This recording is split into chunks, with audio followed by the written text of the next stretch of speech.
ये कहा कि इसमें ये चंद विजुअल्स हैं। खबरें तो और भी सारे पाकिस्तान से आ रही हैं कि पेशावर में क्या हुआ। शाह फरमान हमारे मेन लीडर, पार्टी के फाउंडर मेंबर, हमारा जो वजीर इत्तलात था शौकत यूसुफ सही, वो फाउंडर मेंबर्स, उनको वो कौन लोग थे जिन्होंने पकड़ के उनके कपड़े फाड़ दिए जब वो रोक रहे थे लोगों को कि नहीं आपने ये लोगों को इश्तिहार नहीं देना, हम पुरअमन एहतजाज करेंगे। तो वो कौन लोग थे? हर जगह से एक ही खबरें आ रही हैं। वहां मियाँ वाली में वो लोग बड़े फख्र से वो जहाज, उसको जहाज चौक कहते हैं, तो वो जो सेबर जेट लगा हुआ है बड़े फख्र से लोग उसको देखते हैं। वो MNA जो हमारे अमजद अली खान हैं, उन्होंने कहा मेरे सामने ये लोग आए और इनके पास कोई चीज थी, क्योंकि वो जल ही नहीं सकता था, वो तो एल्यूमिनियम था, इन्होंने कुछ किया, इनके सामने आके उसको जला दिया। तो इसके ऊपर बहुत जरूरी है, जिस तरह सारी दुनिया में एक इंडिपेंडेंट इन्वेस्टिगेशन होती है, हम कुछ नहीं और चाह रहे, हम सिर्फ चाह रहे हैं कि इंडिपेंडेंट इन्वेस्टिगेशन की जाए। और मैं आज जितनी मुझे इंफॉर्मेशन है, और मेरी 27 साल की पॉलिटिक्स है, यानी मैं इसको कहता हूं 27 साल की इंसाफ की तहरीक की जदोजहद है, जहाद है। मैं ये चाहता हूं कि एक जब भी ये इन्वेस्टिगेशन होगी, मैं अभी आपके सामने पेशेंट गोई करता हूं कि निकलेगा क्या। मुझे पुलिस से भी पकड़वा सकते थे, मैं high court, Islamabad high court की बिल्डिंग से बाहर निकलता, वहां पुलिस ही पुलिस थी, वो पुलिस मुझे पकड़ लेती। हमारे पास तो कोई लोग नहीं थे, बाहर भी पकड़ सकते थे। क्या जरूरत पड़ी थी कि मैं वहां बैठा हूं, तोड़ फोड़ करके, जिस तरह अटैक किया रेंजर्स ने, जिस तरह लोगों को मारा, वकीलों को मारा। वो बेचारा वहां अमला था, उसके अंदर जो बायोमेट्रिक वेरिफिकेशन का अमला बैठा हुआ था, उनकी मशीनें थी, उनको मारा, मशीनें तोड़ दी। हम कौन थे? वहां कुछ दहशतगर्द बैठे हुए थे, मुझे मारा और फिर जिस तरह पकड़ के लेके गए। सारी दुनिया में जब उसके इमेजेस आने थे तो क्या उसका रिएक्शन नहीं आना था? लेकिन रिएक्शन शाह महमूद कुरैशी कह रहा है कि पुरअमन एहतजाज। असद उमर जो हमारे सेक्रेटरी जनरल है, वो कह रहे हैं पुरअमन। यास्मीन राशिद कह रही हैं, और वो उधर शाह फरमान, सारी जगह से लीडरशिप कह रही है पुरअमन एहतजाज। मुझे जेल में डाल देते हैं, मुझे पता नहीं चलता क्या होता है। तो क्या ये जिन लोगों ने ये प्लान करके, रेडियो पाकिस्तान की बिल्डिंग कैसे जल गई? एहतजाज तो कहीं और हो रहा था, उधर कौन पहुंच के किसने बिल्डिंग जला दी? CCTV कैमराज हैं इधर। वो जो आदमी इश्तियाल दिलवा रहा है लोगों को कोर कमांडर के घर के बाहर, और जैसे ही लोग अंदर जाते हैं खुद भाग जाता है। इनकी तो आप नादरा के डेटाबेस में आप उसको पता चल सकता है वो कौन आदमी था। तो क्या कोई किसी किस्म की कोई इन्वेस्टिगेशन के बगैर एक वन साइडेड कंट्रोल्ड मीडिया के ऊपर प्रोपेगेंडा चल रहा है? मुझे पकड़ा, इंटरनेट सर्विसेज बंद की, सारे मीडिया के ऊपर कंट्रोल कर लिया, और कंट्रोल्ड मीडिया के ऊपर पहले से वन साइडेड प्रोपेगेंडा चलना शुरू हो गया कि PTI ने कितना जुल्म किया। मौका ही नहीं दिया हमें अपना मौका पेश करने के लिए, सबको पकड़ के जेलों में डाल दिया। मैं अकेला जो सुप्रीम कोर्ट के बाद जब मुझे रिहा होता हूं, पहले मुझे 3 घंटे इस्लामाबाद हाई कोर्ट के अंदर बंद कर देते हैं कि जी रास्ता ही नहीं साफ। अगर वो रात के 11 बजे मैं वहां से निकलता हूं, हालांकि फैसला 6 बजे आ गया था, मैं बैठा हुआ वहां। उसके बाद हमारे लोगों को, हर किसी को पकड़ लेते हैं। मैं ये सवाल पूछता हूं कि किस दुनिया में ऐसे होता है कि सारी सीनियर लीडरशिप को पकड़ लिया? वो भी जो लोग कह रहे थे कि पुरअमन एहतजाज होना चाहिए, उनको भी पकड़ लिया।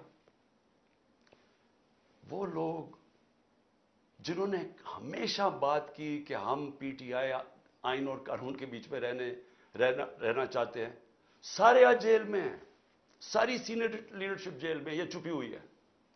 और फिर कारकुनों को पकड़ लिया, लेकिन कारकुनों को नहीं सिर्फ पकड़ा, जो भी सपोर्टर्स थे उनको पकड़ लिया। यानी ये इंतहा थी कि पिछली इतवार को हमने, तहरीक इंसाफ ने एक कॉल दी कि पाकिस्तान को बचाओ, आइन को बचाओ, पाकिस्तान बचाओ। इसके ऊपर लोग अपने प्लेकार्ड्स पकड़ के आइन बचाओ पाकिस्तान बचाओ खड़े हैं, उनमें से लोगों को पकड़ के ले गए। کبھی عورتوں سے، میں یہ بار بار کہتا ہوں، کبھی عورتوں سے یہ ظلم نہیں کیا جو ہم نے اس باری دیکھا کہ کس، یعنی پلان کر کے عورتوں کو ذلیل کرنا. پرامن احتجاج، آئین ہمیں حق دیتا ہے، ہم کہیں بھی احتجاج کر سکتے ہیں. آئین نے یہ نہیں کہا کہ آپ ادھر احتجاج کر سکتے ہیں ادھر نہیں کر سکتے. کہیں بھی پاکستان کے اندر ہم احتجاج کر سکتے ہیں اگر ہم سمجھیں کہ کوئی ناانصافی اور ظلم ہو رہا ہے. یہ ہمارا حق ہے، یہ آئین ہمیں حق دیتا ہے. یہ کہہ رہے ہیں جی کہ جو بھی پی ٹی آئی کا وہ آئین بچاؤ ملک بچاؤ پہ کھڑے ہوئے ہیں ان کو بھی پکڑ کے جیلوں میں ڈال دیا. ورکرز کو کیا کہہ رہی تھی؟ جیو فینسنگ ہم نے کی، وہ لوگ وہاں کھڑے ہوئے تھے. لوگ اگر پرامن احتجاج کر رہے ہیں تو وہ کون سا قانون توڑ رہے ہیں؟ اس پہ پکڑ کے لوگوں کو اندر ڈال دیا. لوگ نکلتے ہیں، جیل میں سے نکلتے ہیں، عدالت جاتے ہیں، بیل ملتی ہے، پولیس کھڑی ہوتی ہے، پھر جیلوں میں ڈال دیتی ہے. دیکھیں یہ کوئی اس لیے نہیں ہو رہا کہ پی ٹی آئی نے کوئی غلطیاں کی ہیں یا کوئی ظلم کیا. اور میں یہ واضح کر دوں، کسی پی ٹی آئی کا کارکن کوئی جلا رہا ہے، کچھ قانون توڑ رہا ہے، گاڑیاں توڑ رہا ہے، اگر اس کی تصویر آتی ہے ہمیں بتائیں، ہم اس کو کہیں گے کہ جا کے اپنے آپ کو عدالت کے سامنے پیش کرو. ہم کہیں گے ان کو جیلوں میں ڈالو، سزائیں دو. لیکن یہ تو ہوتا ہی نہیں ہے کہ ون سائیڈڈ ایک پوری کیمپین چل رہی ہے جو پی ٹی آئی کا. اور اچھا اس میں کیا انہوں نے غلطی کی کہ آئین بچاؤ پاکستان بچاؤ؟ وہ کھڑے ہیں دروازوں کے باہر، وہ جو ایک لمس کا پروفیسر ہے اس کے دیکھیے حال، ٹانگ توڑ دی، بازو توڑ دیا. وہ یہ کھڑا ہوا فیملی کے ساتھ، آئین بچاؤ پاکستان بچاؤ. یہ کون سا اس نے ملک کا قانون توڑا تھا؟ تو اس وقت کوئی ملک کے اندر قانون نہیں کام کر رہا. ہمیں صرف امید عدلیہ سے ہے، اور عدلیہ کے اوپر اتنا پریشر ڈالا ہوا ہے انہوں نے، ججز کے اوپر جو پریشر ڈالا ہوا ہے کہ کسی طرح ہمیں ریلیف نہ ملے. دیکھیں ہوگا کیا، ذرا آگے کا میں اب سوچتا ہوں نا، میں ایز اے پاکستانی سوچتا ہوں.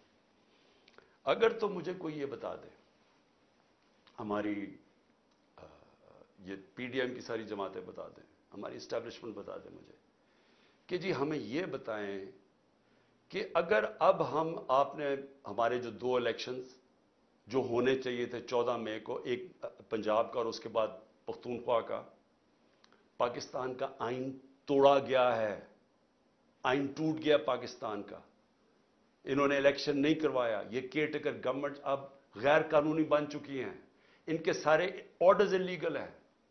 تو غیر آئینی تو ہو گیا کام، نظریہ ضرورت پہ تو چل رہا ہے پاکستان، اب آئین سے تو ہٹ چکا ہے. تو مجھے یہ بتا دیں کہ یہ ہمیں کہہ رہے تھے کہ جسٹس صاحب نے کہا کہ نیگوشیٹ کرو ان سے، ہم نے بات چیت شروع کی. وہ کہہ رہے جی جب الیکشن ہوں گے سپٹمبر کے اندر الیکشن ہوں گے. تو ہم نے کہا کہ آپ نے سپٹمبر میں کروانا ہے، اکتوبر میں کروانا ہے، وہ آپ کا رائٹ ہے، فیڈرل گورنمنٹ میں آپ ہیں. لیکن ہمارا رائٹ تھا پروونسز میں، نہیں پروونسز میں بھی ہم نے کروانے. اب میں یہ پوچھنا چاہتا ہوں ان سے ہم نیگوشیٹ کیا کریں؟ کیونکہ یہ نیگوشیٹ کرنا ہی نہیں چاہتے، کیونکہ یہ چاہتے ہی نہیں تحریک انصاف کے خلاف الیکشن لڑا جائے. ان کو پتہ ہے الیکشنز میں انہوں نے ہار جانا ہے.